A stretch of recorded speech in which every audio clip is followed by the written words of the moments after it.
I'm Kris Cuaresma, and this is the Rapcast brought to you by Raptors Republic. And we're going one-on-one with Aaron Rose, Raptors reporter for Sports Illustrated.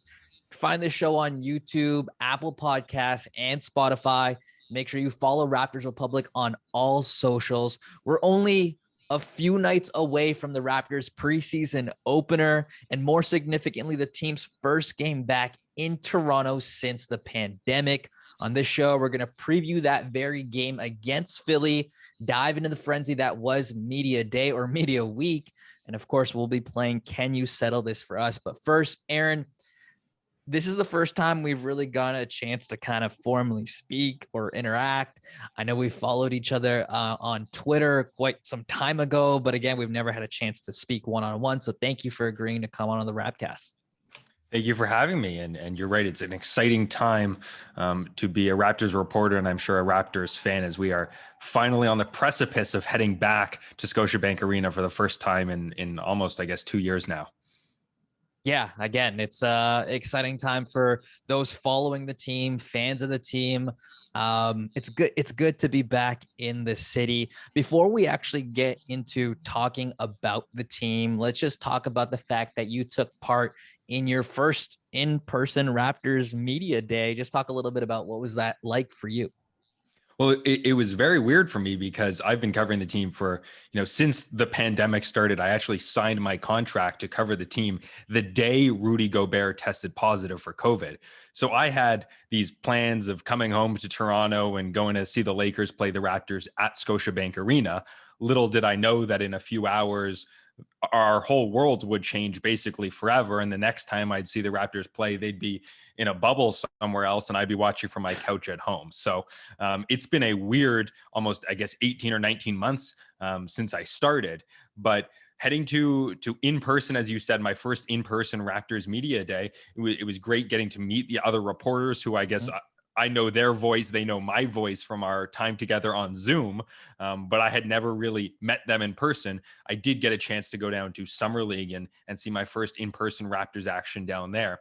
But in terms of media day, I thought there were definitely some interesting things said, and we can talk about those things. It was good to see Pascal Siakam back at home. He looks more comfortable. He's in a new role this season, sort of as the guy, maybe he wants to be called, or the man who's leading this team along with Fred VanVleet. Bobby answered some interesting questions sort of about roster construction, and we can chat about those things. But on the whole, it was great to just be back at Scotiabank Arena for the first time for me, I guess, as a Raptors reporter. Just kind of one more thing we can kind of touch on when it comes to you and getting to attend media day. What about the whole experience was exactly what you expected? And then on the flip side, what about the experience wasn't what you expected or maybe caught you by surprise? I'm not sure how much really surprised me. I wasn't expecting to be on camera, and I noticed that after that I was like slouched over in my chair and they were filming people asking the questions. They don't do that in Zoom. But for the most part, it wasn't nothing too crazy. I guess I had covered the Toronto Blue Jays a few years ago, so I was used to being in scrums and asking questions, I guess, in press conference settings. So nothing too out of the ordinary. But as I said, it's sort of weird when the first time you're face to face with Nick Nurse is 18 years after you've gotten to know, 18 months, after you've gotten to know one another.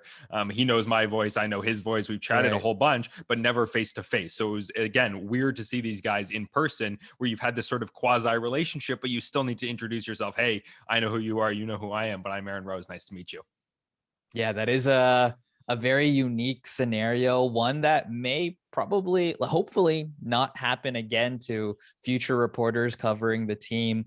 But just kind of diving right into it, Aaron, in the last show, we had Stephen Lung of Sportsnet on as our guest. We talked about a variety of different things, that including Pascal Siakam, OG, Dragic, Gary Trent. And it took everything out of me to not bring up who has seemingly been the star of Raptors Media Day and Media Week, Scottie Barnes. And I say the star of Media Day, but man, he's carried Raptors social on all platforms all off season. And we've heard a lot in the last couple of days, last couple of weeks about his energetic persona. And I know it's impossible to be on all the time. But did you get a bit of that infectious energy and that charismatic personality from him in person? Well, you say it's impossible to be on all the time. And I'm sure you're right. I'm sure he goes to bed at night and maybe he shuts down, or maybe he's frustrated from time to time. But I'm yet to see that. And I'm sure Raptors fans, from everything they're posting on social media, are yet to see frustrated or quiet Scottie Barnes. But I think you're right. The Raptors haven't had a player like that, sort of high energy, the opposite of Kawhi Leonard, in quite some time. And this season might not be necessarily the most glamorous season. Certainly, it probably pales in comparison to sort of the peak WeTheNorth era, obviously the Kawhi Leonard season, and even some of the ones before that. But when you're sort of a 500 team, it's nice to have a guy that's going to be high energy, that is playing funky music, is dancing around, sort of the breath of fresh air that someone like Freddie Gillespie brought last season as a player off the bench, sort of at the end of the bench. I remember, we saw him dancing to the Miley Cyrus songs and singing, and he just felt like sort of new blood that a team sort of in the final days of that season, when everything was going wrong, really needed. And we're talking about a player who, by all expectations, and certainly should be much, much better than Freddie Gillespie and should be around for a very long time. So I think you're definitely right. It's great for the organization to have. It's great for the fans to have.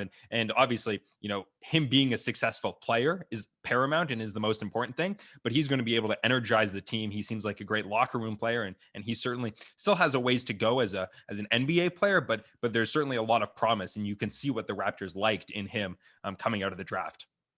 Now, just staying on Scottie Barnes here for a little bit longer, Raptors Republic recently released its annual preseason roundtable. You can check out part 1 and part 2 on raptorsrepublic.com. One of the questions that was asked in that roundtable, Aaron, pertained to two players who will likely be compared to one another over the next few years, and depending on their trajectories, maybe over the course of their entire careers, and that's Scottie Barnes and Jalen Suggs. How did you view these two in the weeks leading up to the draft, and how has that opinion evolved since then? Listen, I think I was as surprised as anyone else that the Raptors went with Scottie Barnes over Jalen Suggs. I can take you behind the scenes and tell you that I had a story pre-written, ready to publish the moment Commissioner Silver made the announcement, and I was ready for him to say, the Raptors have selected Jalen Suggs, hit publish, and we're off and running.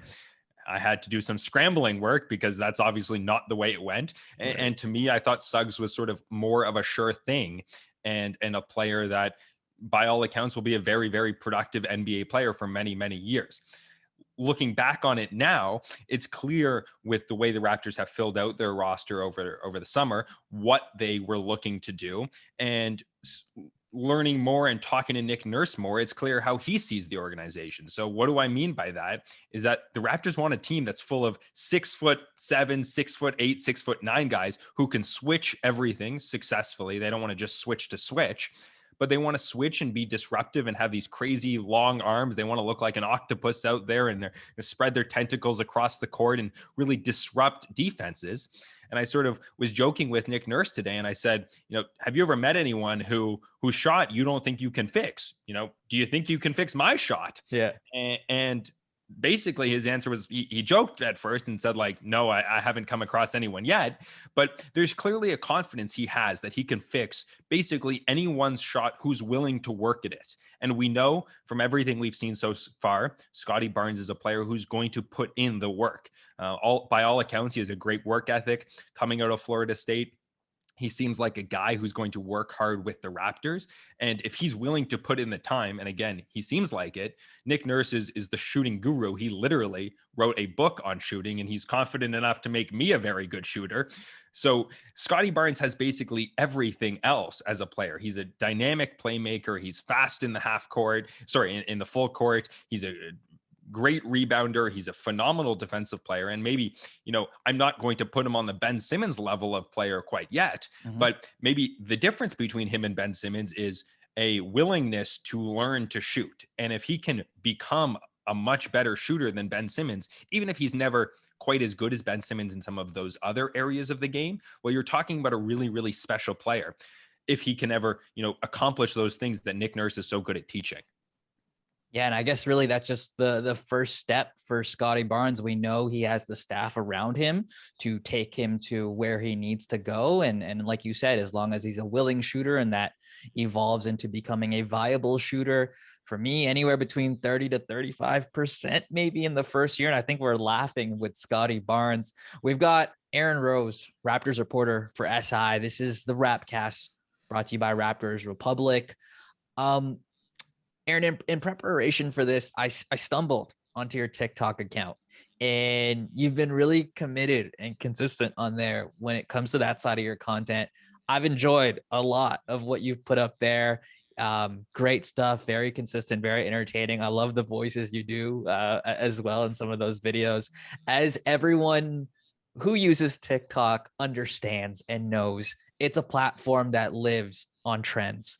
And so, Aaron, I wanted to ask you, now that you've gotten a chance to hear the players speak, you've heard Bobby speak, Nick speak these past few days, who are some of the players that are trending upwards for you that necessarily weren't prior to media week? Who are the players that are trending upward? I would say Pascal Siakam, as long as he gets back healthy, and everything we've heard in terms of his recovery has been a good sign. And last season was so sort of strange for him. So, you can't trend much higher than he is as sort of one of the best players on the team. But in terms of optimism for a bounce back, we saw he added the playmaking last season, something he didn't really have in the past. His 3-point shooting was, borderline atrocious last season, but that should be much, much better because it has been in the past. So that's a player that maybe I know fans have given him a hard time over the past 18 months, basically, but that's a player who I'd expect to bounce back and trend in the right direction once he gets back healthy, as Michael Grange reported, probably sometime around American Thanksgiving. In terms of viral trending, we've already talked about Scottie Barnes as a guy who should always be trending because he's just such a high energy, exciting player. He's just been dynamic and fun to talk to. We spoke to Precious Achiuwa today, and he's by all accounts been great in training camp. And I think he's going to have a pretty important role, certainly this season, but also in the future as potentially sort of an important center for this organization for many years to come. And one of the things Nick Nurse said he didn't really realize about him was how dynamic he is grabbing a rebound and running up the court. And he said, I think it was the first Summer League game that he saw him do that. And he didn't know he had that tool in his bag. And that jumped out at me at Summer League was, okay, this is the guy who's pretty comfortable bringing the ball up the court. And that's something the Raptors put so much pressure on. They really want their bigs to be able to grab it and go and kickstart that transition offense. And that's something Precious is able to do. And if he can add some shooting, and again, we talked about Nick Nurse's shooting camp, as he calls it, or night school. If he can add that to his game, that's another player I'd see trending in the right direction. Yeah, it should be. I think despite what will likely be an up and down Raptors season, there are so many little pockets of fascinating narratives that I think everybody's waiting to see unfold.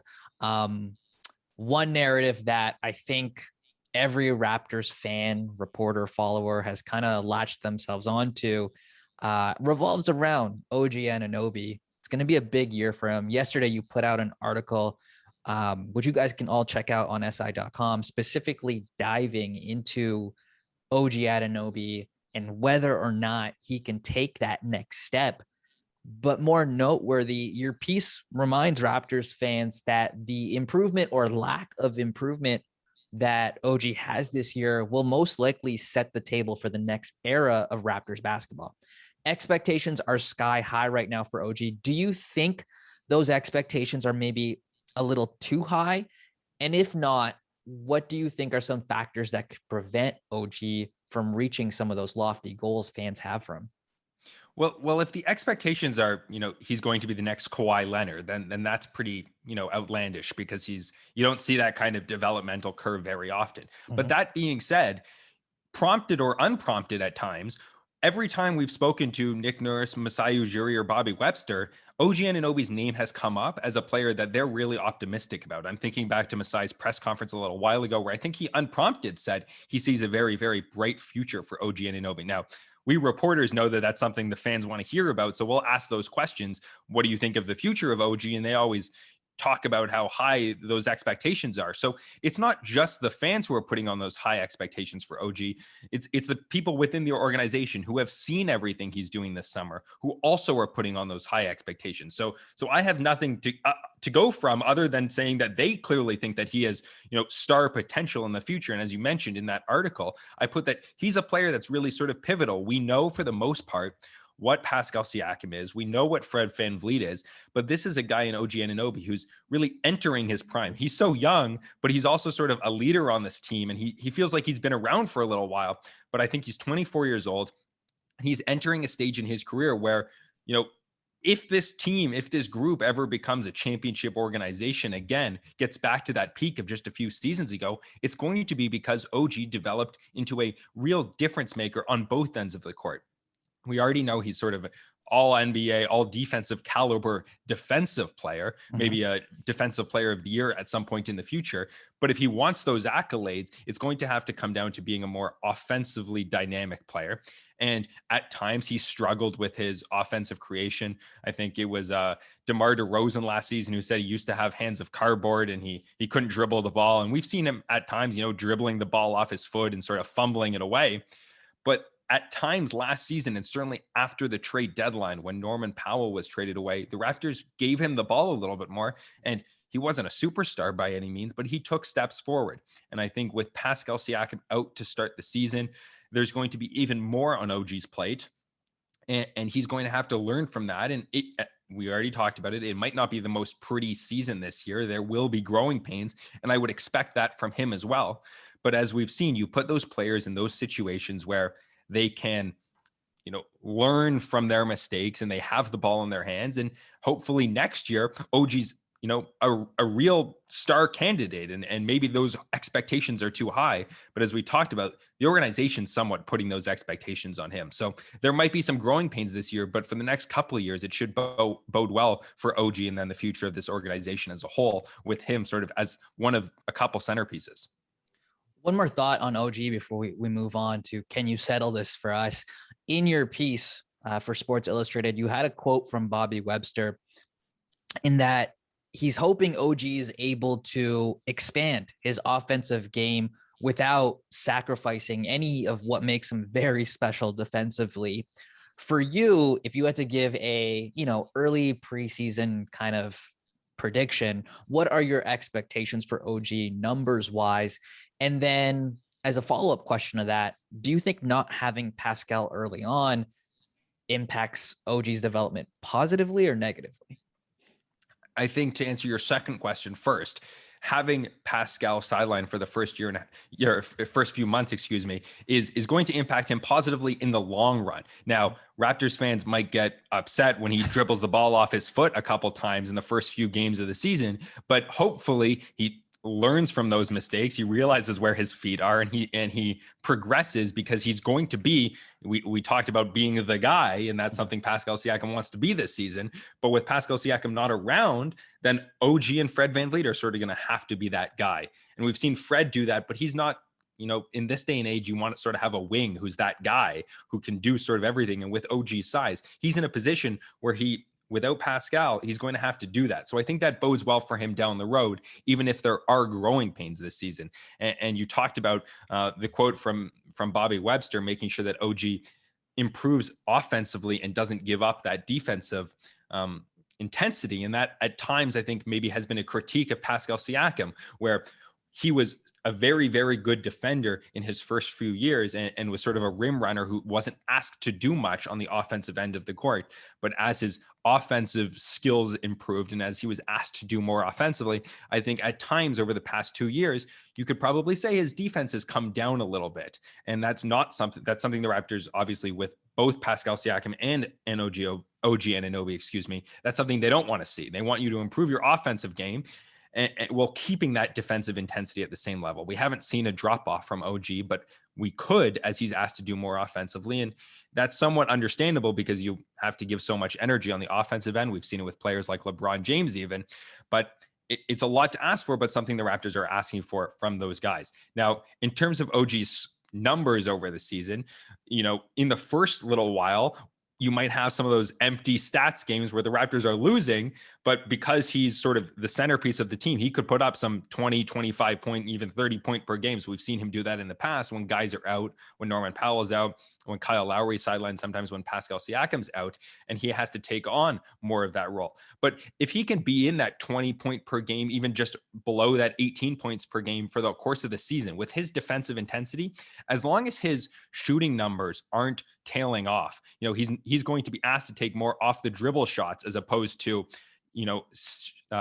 catch and shoot shots that he's been taking in the past. So as long as he's able to increase his volume of shots without dropping off those shooting numbers, staying above 40%, 45%, hopefully around 50% from the floor, and keeping those, 35, 38% from behind the arc, that would be huge for the Raptors this season.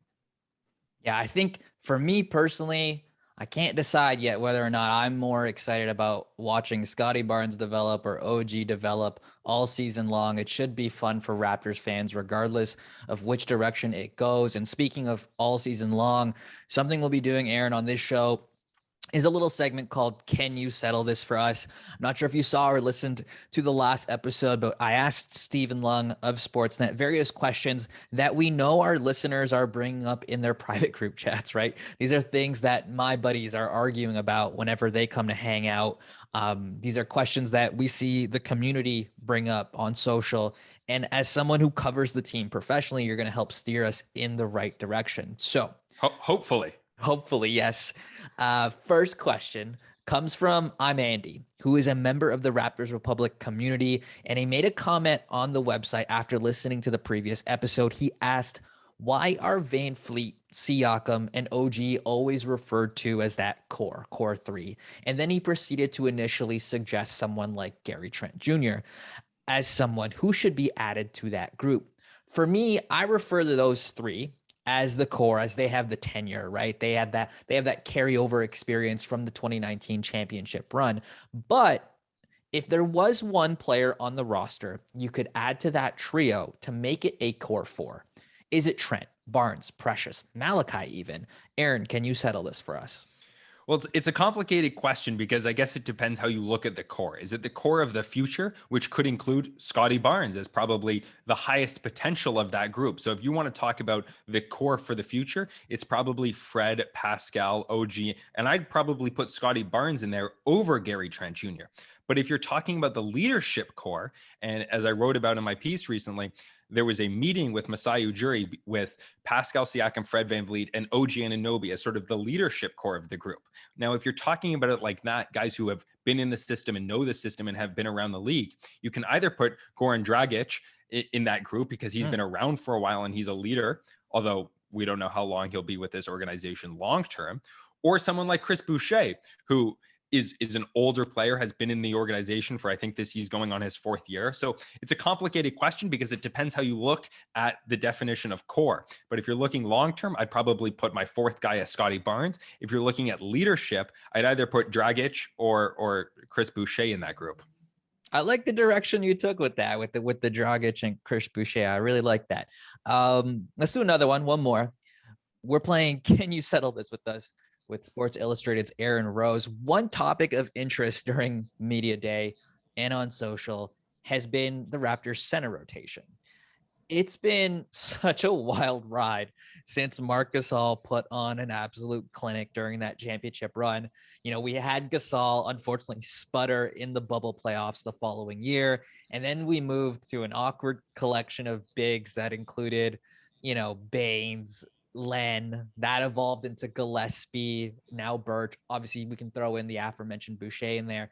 This year, it's going to be interesting to see who ends up taking on that 5 spot during closing minutes of tight games. Who ends up grabbing that role, in your opinion? Can you settle this for us?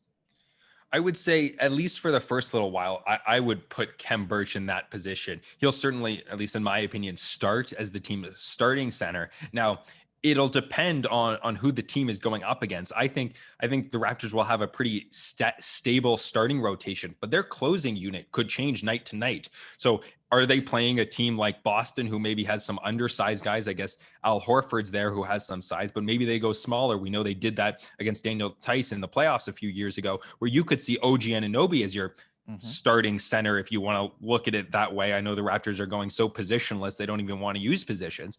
Or are you going up against a team like the 76ers and you have Joel Embiid, and now you're going to need, frankly, somebody much taller than Khem Birch? And that's maybe the biggest question with this roster right now is, and I basically asked Nick Nurse this, what are you going to do when Joel Embiid comes to town? Who are you going to throw at somebody like that? And that the Raptors actually had success last season. I know Aaron Baines has a name like Voldemort around here, but you need a player with that much size. And Baines held his own relatively well against Joel Embiid last season. So that's my big question. And I'm not sure I can necessarily settle that, because I'm not sure the Raptors have a great answer. I think they're going to throw a couple different bodies at whoever is coming to town, if it's one of those big guys, Jokic or Valanciunas.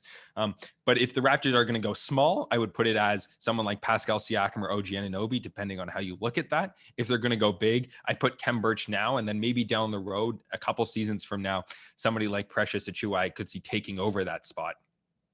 Well, regardless of who it is, it should be quite the adventure at the 5 spot again this year. I really enjoyed that Harry Potter Voldemort reference for Aaron Baines.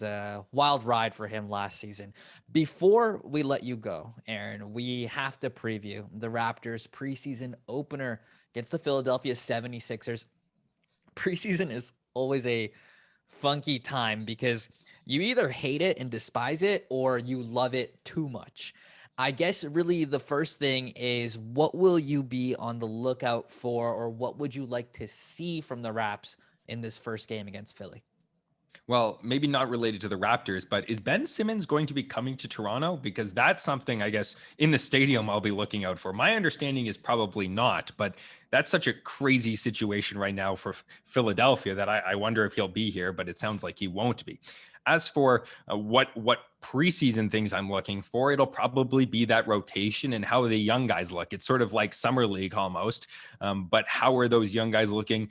Malachi Flynn had a spectacular preseason last year, and then when the season started, he took a step back before the end of the season. So I would caution fans, don't buy into preseason storylines that much. We have to take everything with a grain of salt, but do some of these guys. And one of the things I'll be looking at, I guess, is shooting. We talked about Nick Nurse's night clinic where he brings all the young guys in and teaches them how to shoot. But does Precious Achiuwa look like he's shooting the ball way more? I think he took maybe 1 or 2 3-point shots all of last season. Is he shooting the ball more?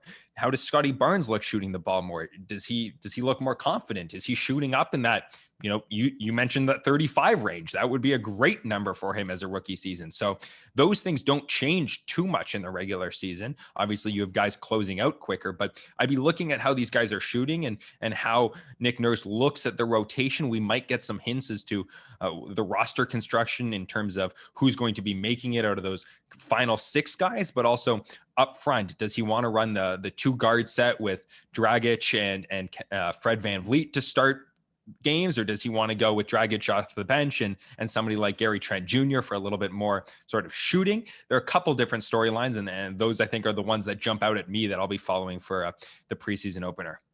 I'm glad you brought up the 76ers. We'll come back to the Raps here in a bit. But like you had mentioned with Ben Simmons, no longer being a part of the process, right? They'll be fully installing and finally investing in a pro Embiid offense. Do you think they have the weapons around him to do that successfully? And what is your early outlook for this team? Well, I'd say that some of it will depend on what they get back for Ben Simmons. Right. If it's really disappointing, then I think they're going to have problems. Although we know that Daryl Morey is such a superstar big game hunter that he's only going to, barring some catastrophe, and they might be heading that way if he really doesn't report all season, but they're looking for somebody like Bradley Beal, like Dame Lillard, a superstar that we know Daryl Morey has coveted so much in the past. So if they get someone like that, then they're, in business, and they're a team that should contend for an Eastern Conference championship, something that they've tried to do in the past and come up a little bit short. I think that for the first little while, and certainly in the regular season, that even without Ben Simmons, with him sidelined before a trade, if it goes that long into the season, that having Joel Embiid, as long as he's healthy, he's such a difference maker that they'll be able to be sort of a top team in the Eastern Conference, maybe outside of that top 1, 2, or 3. But even without Ben Simmons and Joel Embiid just leading the way, it's not like they're going to miss the playoffs in this season. So as long as they can do that and get by until they make that trade, I think having somebody like Joel Embiid, who when he's healthy is an MVP candidate, as long as you have somebody like that in this league that's so star driven, you're going to go pretty far. And the 76ers have gone far with an offense that hasn't really worked in the past. And I think if they change that up with somebody with more shooting around Joel Embiid and focusing on him as opposed to Ben Simmons, that they'll have a lot of success eventually when that trade does happen. Last question before we sign off here. The most, at least for me, the most entertaining part about preseason are the overreactions.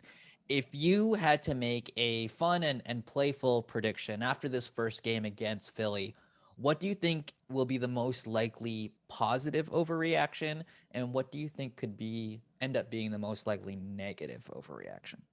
Well, there's a good chance that Raptors fans come out of this game thinking that this is a team that's going to be maybe an Eastern Conference champion, just because we know how Raptors fans react, and one preseason game will get everyone excited. And there's a chance that Scottie Barnes looks like a star, and Raptors fans, rightfully so, will get very excited about him. I guess he's probably the most pivotal player because we haven't seen much from him in the past. And I don't know when the Orlando Magic are playing, but if it's across them or the day before or the day after, there might be some questions asked. And I don't think that'll be fair after one game. I remember being at Summer League where it's game after game after game after game, and Scottie Barnes plays on one court and Jalen Suggs plays on the other court, and who has more points. And Jalen Suggs was coming up with big blocks at the end of games. And people were like, what the heck are the Raptors doing? Why didn't they draft this guy? So I think that, I remember draft night, I was getting people in my mentions saying like, fire Masai Ujiri. He's trash. He hasn't done anything. He's a disaster. He flubbed this pick. And I think that if Scottie Barnes has one bad night, which would be a crazy thing to really judge him on, but if he has one bad night and Jalen Suggs is on channel 2 lighting it up for the Orlando Magic, then there might be some questions asked. And I would say those questions should probably be reserved. Frankly, I would say that Jalen Suggs is probably going to have a better rookie season just because of the way the two organizations are set up. Scottie Barnes is probably a bench player for the Raptors, whereas Jalen Suggs might be the focal point of Orlando's offense this season. So I would say hold that judgment, of course, past one game, but maybe hold it past the end of the season, game 82, and make that judgment, at the start of next season or even toward the end of next season when we see what they look like sometime down the road. But those are probably the high overreaction. This is a championship team, and Scottie Barnes is rookie of the year and an MVP, or the Raptors don't know what they're doing. Fire Masai Ujiri because he drafted Scottie Barnes over Jalen Suggs, and clearly that was the wrong pick after game 1. The life of a Raptors fan, all summed up there perfectly by Mr. Aaron Rose. I love it, Aaron, man. I really, really appreciate you joining us on the show today. We'd love to have you again throughout the season. As you had just mentioned, an 82-game season. Finally, NBA returning back to normalcy, or as normal as it could possibly be. Tell our viewers on YouTube and our listeners on Apple Podcasts and Spotify where they can find your stuff and how they can follow you on social. Well, you gave me a great promo earlier on SI.com, my Raptor stuff there. You can just type in Sports Illustrated Raptors or Aaron Rose and you'll find most of my content. As you mentioned, I'm relatively newly on TikTok, and that's Aaron Ben Rose. Hopefully you find some of that stuff entertaining. I'm trying to learn the new TikTok phase and trying to hop on the trend. So Aaron Ben Rose there and Aaron Ben Rose on TikTok, or excuse me, on Twitter and on Instagram. So basically all across your platforms. And if you need anything from me, if you have questions from me, feel free to shoot me a message on basically any social media. And as long as you aren't asking me for for reports on injury questions for your fantasy team, because I will tell you that information as soon as I know. But before I know, I don't have any insider information on when Pascal Siakam's coming back or how's OG's shoulder, is he going to play tonight. So until we get that from Nick Nurse or the injury report, I don't have insider information. But as long as you're asking me questions that aren't related to your fantasy team, I'm happy to respond. That's a good warning, because fantasy basketball drafts are about to ramp up here in the next couple of weeks. That's awesome. But perfect. Yes, again, thank you so much, Aaron, for your time. Everyone, keep it locked into the Rapcast all season long. Make sure you're following at Raptors Republic on Twitter, Instagram, Facebook, TikTok.